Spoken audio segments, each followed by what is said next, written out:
Hello, I'm Dr. Deborah Rodriguez. Today I begin a series on stress and anxiety in children and young adults. Now, for those of you parents and adults out there, because of the times we're living in, every one of us is experiencing our own form of increased stress and anxiety. So I think you'll find this information helpful to anyone in the family. I want to begin with a brief explanation of the human stress response. Now, don't worry, there's not much science. Our bodies are designed to create a stress response as a means to help preserve and protect ourselves. This stress response starts working even before we are born and is already evident in newborns. For you parents of newborns, you know what this looks like when you see your newborn crying when cold, hungry, or even with a full diaper. We know that hunger is only temporary, but your newborn doesn't know, so your baby starts to scream to alert you that something is wrong. Now, this is a natural response to feeling threatened or in any way uncomfortable. We need this stress response to be automatic and reflexive.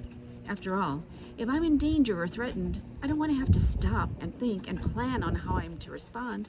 I just need to act. Now, this natural stress response is a rather elegant system involving almost every part of our bodies, working together for one purpose: to fight this danger or to flee from it. We know this as the flight or fight response.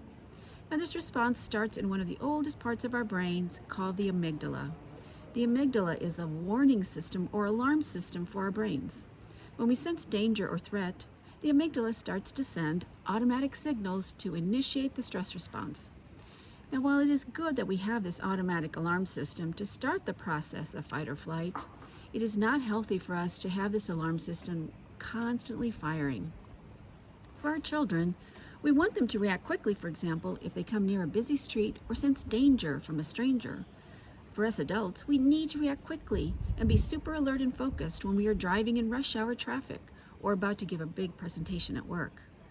But imagine if you or your child were in a constant state of alert, with your alarm system, your amygdala, constantly firing, warning you of a danger, whether it's there or not. This keeps our bodies in a hyperactive and hyper-alert state. Now, this is manageable for short periods, but it is not healthy on a prolonged or daily basis.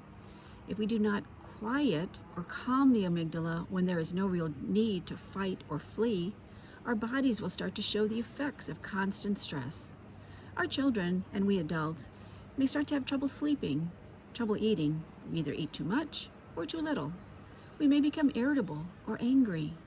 And depending on the age of the child, this hyper-alert state can look like tantrums in a young child, angry outbursts from teenagers, or even becoming withdrawn or depressed in older adolescents and adults. Now, this current pandemic and the way it has affected our families, schools, homes, jobs, and communities is a type of chronic stress experience.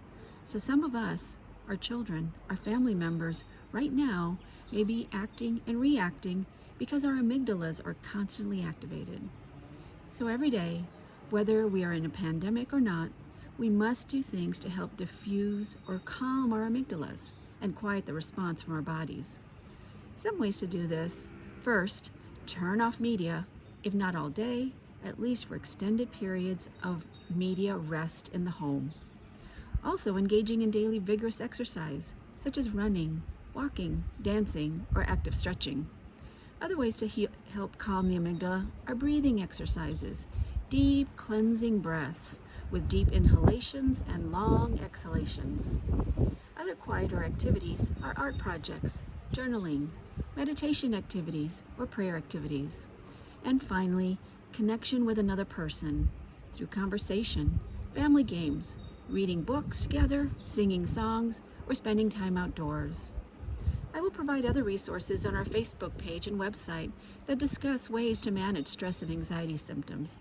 And you can probably come up with your own creative ways to help everyone learn to quiet the amygdala and to experience a sense of calm and well-being, even in these challenging times. I'd love to hear some of your own examples. You can post them right here on our Facebook page.